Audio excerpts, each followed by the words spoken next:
یہ سرزمین ہزاروں سال سے انسانوں کا گھر رہی ہے، لیکن تقریباً 250 سال پہلے برطانوی نو آبادیاتی دور کے ایک گروہ نے اس کو ریاست ہائے متحدہ امریکہ قرار دیا۔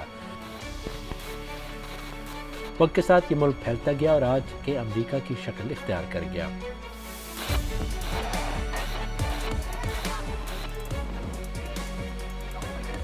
مگر یہ ملک ابتدا میں کیسے وجود میں آیا؟ اس کا آغاز 1492 میں اسپین سے ہوتا ہے۔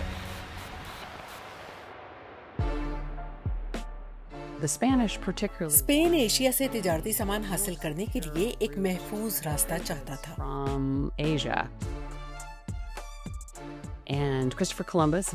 اور کرسٹوفر کولمبس نے یورپ سے مغرب کی جانب سفر کر کے ایشیا تک پہنچنے کا ایک نیا راستہ تلاش کرنے کی پیشکش کی۔ لیکن کسی کو یہ معلوم نہیں تھا کہ اس راستے میں ایک پورا بر اعظم موجود ہے۔ چنانچہ جب کولمبس کیریبین کے جزائر تک پہنچے تو انہوں نے سمجھا کہ وہ ایشیا پہنچ گئے ہیں۔ عام تاثر کے برعکس کولمبس کبھی بھی موجودہ امریکی سرزمین پر نہیں پہنچا، مگر اس کی دریافت نے انسانی تاریخ کا رخ بدل دیا۔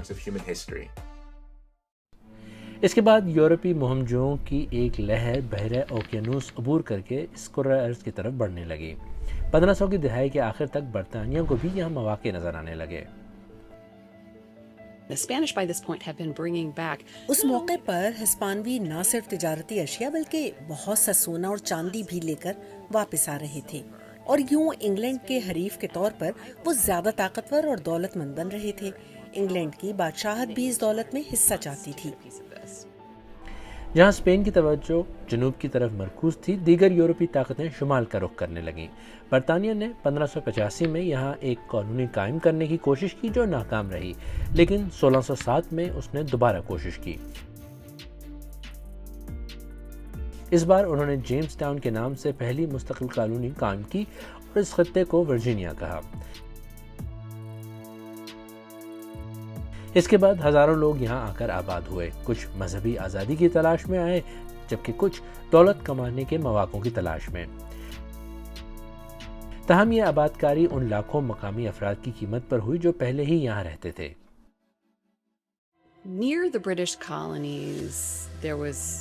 برطانوی کالونی کے گرد مقامی آبادیوں کو شدید تباہی کا سامنا کرنا پڑا۔ یورپین لوگوں کے ساتھ آنے والی بیماریاں جیسا کہ چیچک انہیں لگیں۔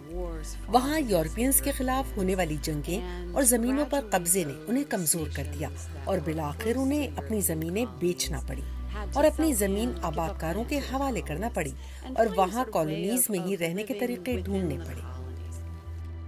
نو آبادیاتی آباد کاروں نے تمباکو کی کاشت شروع کی، مگر انہیں مزدوروں کی ضرورت تھی۔ اس کا جواب انہیں افریقی غلاموں کی تجارت میں ملا۔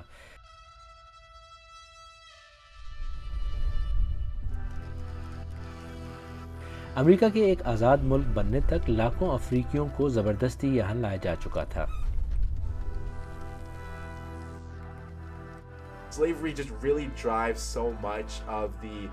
غلامی امریکہ کے معاشی نظام کی بنیاد بن گئی تھی۔ جنوب میں زراعت اور شمال میں صنعتیں غلام مزدوروں پر انحصار کرتی تھیں۔ یہ مسئلہ بالآخر 19ویں صدی میں خانہ جنگی کے دوران ایک بڑے سوال کی صورت اختیار کر گیا۔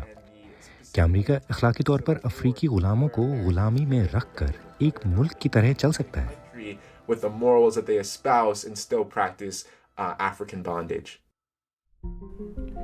آباد کار شمال اور جنوب میں پھیلتے گئے اور 1732 تک 13 علیحدہ کالونیاں قائم ہو چکی تھیں۔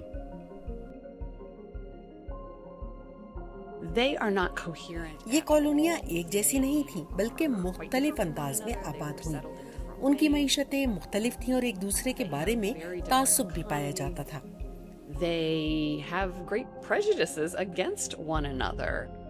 لیکن ان میں ایک بات مشترک تھی، ان کی برطانوی شناخت۔ وہ برطانیہ کو ہی اپنا اصل وطن سمجھتے تھے۔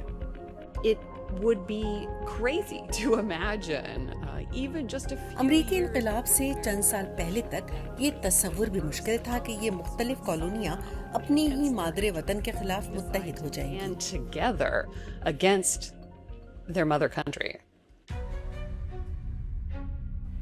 اس انقلاب کی بنیاد 1750 کی دہائی میں پڑی، جب برطانیہ اور اس کی امریکی کالونیوں نے فرانس کے خلاف جنگ لڑی۔ اس وقت تک فرانس نے بھی شمالی امریکہ میں بہت بڑے علاقوں پر قبضہ کر لیا تھا۔ جنگ کے بعد فرانس سے زیادہ تر علاقوں کا کنٹرول برطانیہ کو مل گیا،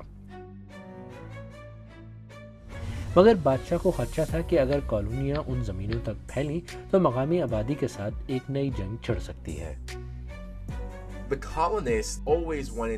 آباد کار مغرب کی طرف بڑھنا چاہتے تھے، مگر بادشاہ نے ایک حد مقرر کر دی جس سے آگے جانا منع تھا، اور آباد کار اسے اپنی توسیع کی راہ میں رکاوٹ سمجھتے تھے۔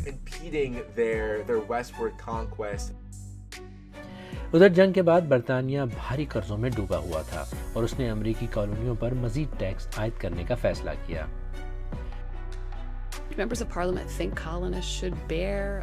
برطانوی پارلیمنٹ کا خیال تھا کہ جنگ کے اخراجات میں کالونیوں کو بھی حصہ ڈالنا چاہیے، کیونکہ وہاں کامیابی انہوں نے مل کر حاصل کی، مگر آباد کار اس سے متفق نہیں تھے، اور آہستہ آہستہ ناراضی بڑھنے لگی کہ برطانیہ میں بیٹھے لوگ ان پر حکم کیسے چلا سکتے ہیں۔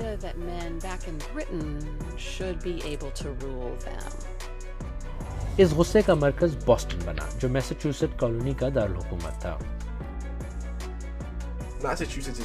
اس دور کے آزاد خیال لوگ اس بات کو ماننے کے لیے تیار نہیں تھے کہ انہیں کوئی اور بتائے کہ انہیں کیا کرنا ہے۔ بوسٹن میں 4 واقعات نے صورتحال کو مزید بگاڑ دیا۔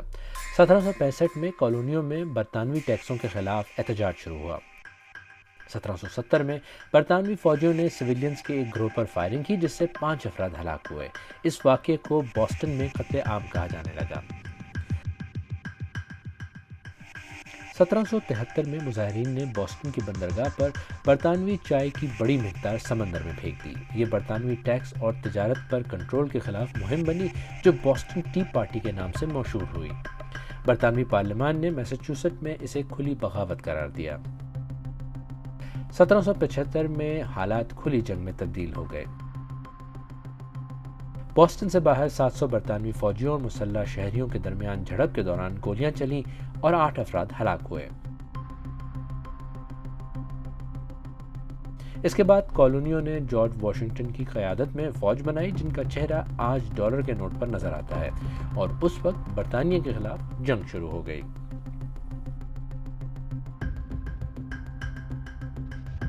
The revolution is a war before it is an independence movement. ابتدا میں یہ جنگ تھی، آزادی کی تحریک نہیں، اور اکثر لوگ آزادی کو حل نہیں سمجھتے تھے۔ And yet most of them do not think independence is the solution. لیکن 1776 میں تھامس پین کے پیمفلٹ کامن سینس نے رائے عامہ بدل دی۔ اس پیمفلٹ میں برطانیہ اور اس کے بادشاہ سے آزادی کی بات کی گئی، اور یہ پیمفلٹ اس دور میں ہر طرف پھیل گیا، جیسا کہ آج کل چیزیں وائرل ہو جاتی ہیں۔ Thomas Paine says, Thomas Paine کہتے ہیں، یہ کیسے ممکن ہے کہ ایک چھوٹا سا جزیرہ ایک پورے بر اعظم پر حکمرانی کرے؟ جب عوامی رائے آزادی کے حق میں ہونے لگی تو 13 نو آبادیاتی علاقوں کے نمائندے فیلاڈیلفیا میں جمع ہوئے۔ انہوں نے ورجینیا کے نمائندے ٹامس جیفرسن کو برطانیہ سے علیحدگی کے اعلامیے کا پہلا مسودہ تیار کرنے کا کام سونپا۔ جون کے آخر میں یہ مسودہ 9 آبادیاتی کالونیوں کے سامنے پیش کیا گیا، اور پھر 4 جولائی 1776 کو تمام 13 کالونیوں کے نمائندوں نے متفقہ طور پر آزادی کے اعلان کی منظوری دے دی۔ اس طرح ریاست ہائے متحدہ امریکہ کا قیام عمل میں آیا، لیکن مکمل طور پر نہیں، کیونکہ خود کو ایک نیا ملک قرار دینا اس بات کی ضمانت نہیں کہ سب اسے قبول بھی کر لیں گے۔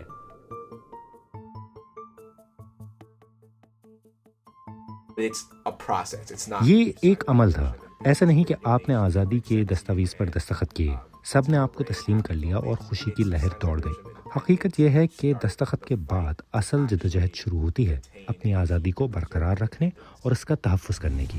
جنگ شدت اختیار کر گئی۔ بادشاہ نے 32,000 برطانوی فوجی نیو یارک بھیجے تاکہ وہ اس بغاوت کو کچل سکیں جسے وہ غداری سمجھتے تھے۔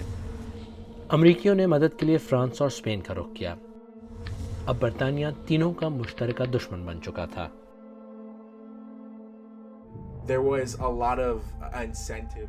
دیگر یورپی سلطنتوں کے لیے اس نئی ریاست کی مدد کرنے میں بہت فائدہ تھا، کیونکہ اگر وہ اس کے ابتدائی مرحلے میں اس کا ساتھ دیں اور وہ کامیاب ہو جائیں تو بعد میں اتحاد اور معاشی تعاون کے مواقع حاصل ہو سکتے تھے۔ فرانس اور اسپین کی فوجی اور مالی مدد سے جارج واشنگٹن نے امریکی فوج کی قیادت کرتے ہوئے 5 سال تک برطانیہ کے خلاف جنگ لڑی۔ ان خونریز لڑائیوں میں ہزاروں افراد مارے گئے۔ 1781 میں یارک ٹاؤن میں، جو جیمز ٹاؤن کی پہلی مستقل بستی سے صرف 25 کلومیٹر کے فاصلے پر تھا، واشنگٹن نے برطانوی افواج کا محاصرہ کر لیا۔ انہوں نے ہتھیار ڈال دیے اور جنگ ختم ہو گئی۔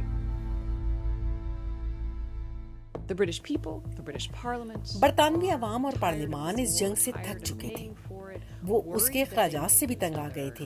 چنانچہ برطانیہ نے بنیادی طور پر اپنے نقصان کو تسلیم کیا اور امریکہ اور واشنگٹن کو فتح حاصل ہوئی۔ یہ پینٹنگ اس بات کا ثبوت ہے کہ یہ علیحدگی آسان نہیں تھی۔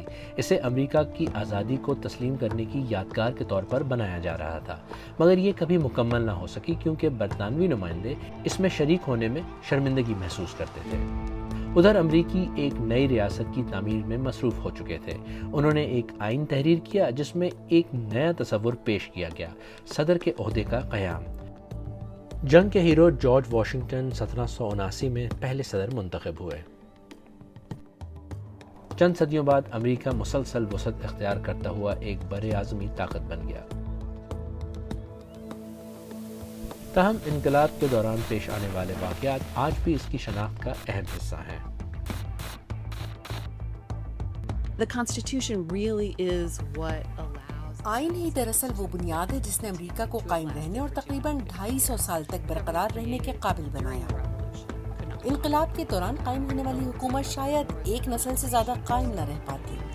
جارج واشنگٹن کا الیکٹورل کالج کے ذریعے متفقہ انتخاب دراصل اسی چیز نے ایک ایسے ملک کو جنم دیا جو خود اپنے معاملات چلا سکتا تھا اور طویل عرصے تک قائم رہ سکتا تھا۔